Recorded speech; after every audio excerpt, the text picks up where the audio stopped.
तुम अपने एग्जाम में बहुत तगड़ा स्कोर करना चाहते हो या फिर जेई नीट सीयूईटी क्रैक करना चाहते हो। करना तो तुम बहुत कुछ चाहते हो, लेकिन ना तो तुम्हारे पास कोई मोटिवेशन है और ना ही तुम्हारा स्टडी में बिल्कुल भी मन लगता है। जब भी स्टडी करने के लिए बैठते होगे तो दिमाग पूरा ओवरलोडेड लगता होगा। बट सोचो, अगर तुम आइंस्टाइन की तरह पढ़ो, कलाम सर की तरह विजुअलाइज करो और स्टीव जॉब्स की तरह फोकस करो तो क्या होगा। तो बस इस वीडियो में मैं तुम्हें इन 3 लेजेंड के स्टडी सीक्रेट बताऊंगा, कैसे तुम अपनी स्टडी में उन्हें अप्लाई कर सकते हो। अच्छे से सब कुछ डिटेल में बताऊंगा, बने रहो मेरे साथ बस लास्ट तक। So hi everyone, this is Mukul Bhardwaj और आज की वीडियो में हम बात कर रहे होंगे कि कैसे तुम अपनी स्टडी को इम्प्रूव कर रहे होगे इन 3 लेजेंड्स के स्टडी सीक्रेट से। अब तुम्हें भी पता है इन बंदों का आईक्यू किस लेवल का था। अगर तुमसे बिल्कुल भी स्टडी नहीं होती ना तो तुम इस वीडियो के बाद अच्छे से स्टडी कर रहे होगे। तो सबसे पहले बात कर लेते हैं स्टूडेंट प्रॉब्लम्स की। अब तुम स्टडी करने के लिए बैठते होगे, तुम क्या मेजॉरिटी बच्चे ऐसे ही हैं। तो होता क्या है, जैसे तुम स्टडी करने के लिए बैठते हो तो 10 मिनट के बाद तुम फोन चला रहे होते हो, जिसके अंदर तुम रील्स स्क्रॉल कर रहे होते हो या फिर यूट्यूब शॉर्ट्स, गेमिंग, वो सब काम करते हो जिससे कि तुम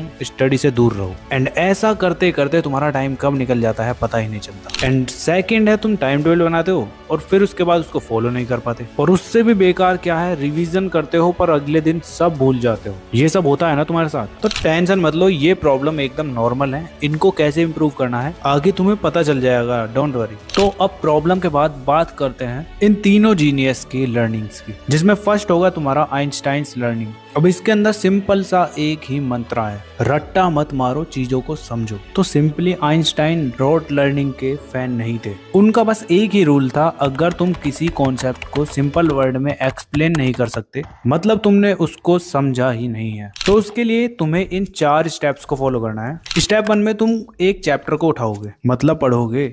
तुम्हारे पास जो भी स्ट्रीम है उसकी एक बुक लो या नोट्स वगैरह जो भी तुमने बनाए हैं उसको अच्छे से पढ़ो। उसके बाद सेकंड स्टेप में उसको बंद कर दो। एंड फिर आता है तुम्हारा मोस्ट इम्पोर्टेंट थर्ड स्टेप, जिसमें तुम उस चैप्टर को अपने वर्ड में एक्सप्लेन कर रहे होगे। या तो तुम्हारा कोई छोटा भाई बहन है उसको एक्सप्लेन कर सकते हो, या फिर मिरर के सामने खड़े हो जाना और तब बोलना स्टार्ट करो, समझाओ अपने आप को कि क्या क्या तुमने पढ़ा है। एंड स्टेप 4 तुम्हारा ये होने वाला है, जहां भी तुम अटक जाते हो, जहां से तुम चीजों को भूल जाते हो, उनको रिवाइज कर लो, सिंपल। अब इस टेक्निक को तुम कहीं भी यूज कर सकते हो, चाहे तुम्हारी फिजिक्स की डेरिवेशंस हो या फिर इकोनॉमिक्स के ग्राफ हो या फिर तुम्हारे पॉलिटिकल साइंस के टॉपिक्स हो। सिंपली अगर तुम बोलकर भी नहीं समझा सकते ना तो एक काम करना, एक कॉपी लेकर बैठ जाना, उस पर बस लिख देना वो सारी चीजें। इससे तुम्हारी आंसर राइटिंग की प्रैक्टिस हो जाएगी और साथ के साथ नोट्स भी बन जाएंगे। ठीक है, तो आइंस्टाइन का मंत्र तुम्हें पता चल चुका है, क्या था? रट्टा नहीं लगाना है, चीजों को समझना है, सिंपल। अब इसके बाद सेकंड आता है एपीजे अब्दुल कलाम लर्निंग। अब इनका भी एक ही मंत्र था,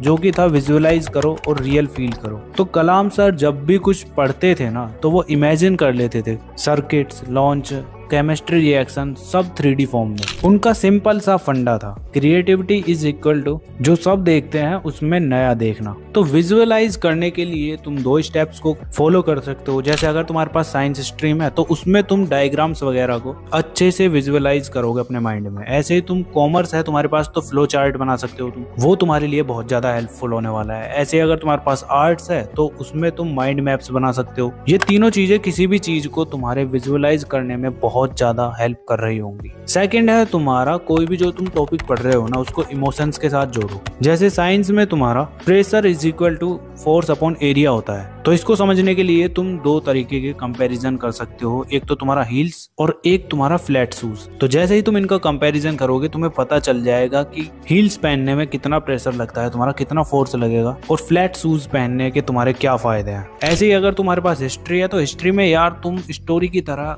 कोई भी चैप्टर को पढ़ो, उसकी एक अपने माइंड में स्टोरी इमेजिन करो और फिर देखना तुम्हें कैसे ये सब्जेक्ट बोरिंग लगता है। बोरिंग होने का तो कोई चांस ही नहीं है, एकदम तुम्हें सब चीजें इंटरेस्टिंग लगने वाली है। ठीक है, तो अपनी विजुअलाइजेशन पर काम करो अच्छे से। यही एपीजे अब्दुल कलाम सर का मंत्र था और उनकी लर्निंग्स थी। ठीक है, अब इसके बाद आता है तुम्हारा स्टीव जॉब्स लर्निंग, जिनका सिंपल सा फंडा था, focus is equal to no to distraction. अब इनका भी मंत्र एकदम सिंपल था कि सिर्फ वही करो जो मैटर करता है। अब तुम इसको अपनी स्टडी में कैसे अप्लाई कर सकते हो वो बताता हूँ। अब तुम्हारे सिलेबस में 20% चैप्टर्स ऐसे होते हैं जो तुम्हारे एग्जाम में 80% मार्क्स सिक्योर करा रहे होंगे। अब होता क्या है कि जैसे ही बच्चों के पास टाइम कम होता है तो वो पूरा डिटेल में पढ़ते हैं। ऐसा अगर करने बैठोगे तो कुछ नहीं होने वाला। उसके लिए सिंपली 80-20 रूल को फॉलो करो। 20% चैप्टर्स के उन टॉपिक्स को करके चले जाओ जो तुम्हारे बोर्ड एग्जाम में सबसे ज्यादा पूछे जाते हैं। लाइक अगर तुम्हारे पास पीसीएम है तो फिजिक्स के अंदर तुम्हारा ईएमआई, एसी एंड मैग्नेटिज्म से बहुत ज्यादा क्वेश्चंस आते हैं। कॉमर्स है तो कॉमर्स में तुम्हारा पार्टनरशिप, कंपनी अकाउंट्स, इन चैप्टर्स से ज्यादा क्वेश्चंस बनते हैं। ऐसी आर्ट्स के अंदर तुम्हारा मैप क्वेश्चंस और मेजर थीम्स, इनको अच्छे से कर लेना है। ये मैंने तुम्हें नॉर्मली एक एग्जाम्पल के तौर पर बताया है। तो ऐसे ही तुम बैठो रिसर्च करने के लिए। तुम देखो कौन से तुम्हारे चैप्टर वो हैं जो ज्यादा इंपॉर्टेंट है, पहले उन्हीं को कर लो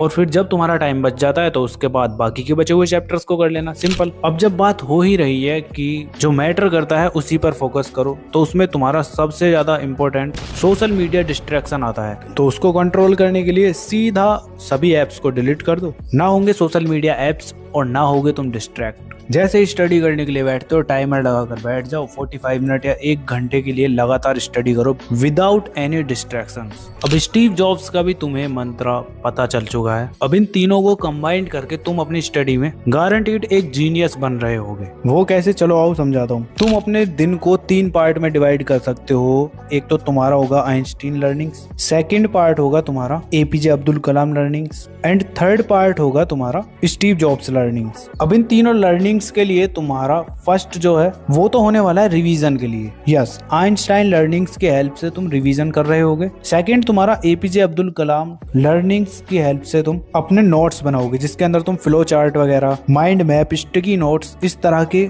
सभी काम तुम इनकी लर्निंग्स से करोगे। ठीक है। इसके बाद थर्ड है तुम्हारी स्टीव जॉब्स लर्निंग, जो तुम्हारी होने वाली है लेक्चर अटेंड करने के लिए। अब चाहे तुम यूट्यूब से पढ़ रहे हो, अपने स्कूल के लेक्चर्स पढ़ रहे हो या फिर ऑनलाइन वगैरह कहीं से भी पढ़ रहे हो, उसमें तुम्हारा जैसे ही चैप्टर एंड होता है तो अपने टीचर से डायरेक्ट जाके पूछो कि इस चैप्टर के अंदर कौन से ऐसे टॉपिक्स हैं जिनसे एग्जाम में क्वेश्चंस आने के सबसे ज्यादा चांसेस हैं। अगर तुम्हारा टीचर बता देता है तो ठीक है, वरना मैं हूं ना, मैं तुम्हें बता दूंगा। बस तुम कमेंट कर देना कि हाँ भैया 80-20 रूल वाली वीडियो चाहिए, एंड जिस क्लास के लिए चाहिए क्लास भी लिख देना। ठीक है। तो अपने दिन में तुम मॉर्निंग में आराम से रिवीजन कर रहे होगे आइंस्टाइन लर्निंग की हेल्प से। उसके बाद जो बीच का तुम्हारा टाइम होता है, आफ्टरनून या मॉर्निंग का कुछ टाइम, उसमें तुम लेक्चर अटेंड करोगे और उस लेक्चर के ऊपर इस तरह से फोकस करोगे जैसे स्टीव जॉब्स लर्निंग में मैंने बताया था। ठीक है। उसके बाद तुम इवनिंग में या फिर नाइट में नोट्स वगैरह रेडी कर रहे होगे, जो मैंने तुम्हें कलाम सर की लर्निंग्स में बताया था। बस इतना ही करना है। तुम इन कॉम्बिनेशंस को फॉलो करते हो ना, तो जीनियस बनने से तुम्हें भी कोई नहीं रोक सकता। तो इन सभी लर्निंग को अच्छे से फॉलो करना और कमेंट करके बताओ वीडियो कैसा लगा। बाकी कोई और प्रॉब्लम है तो तुम वो भी कमेंट करके बता सकते हो। अदरवाइज तुम्हें अपनी स्क्रीन पर ये वीडियो शो हो रही होंगी, इनको भी तुम देख सकते हो अगर तुम्हारे पास टाइम है तो। अगर टाइम नहीं है तो रहने देना। चलो फिर मिलते हैं नेक्स्ट वीडियो में। तब तक के लिए keep learning, keep studying and keep smiling.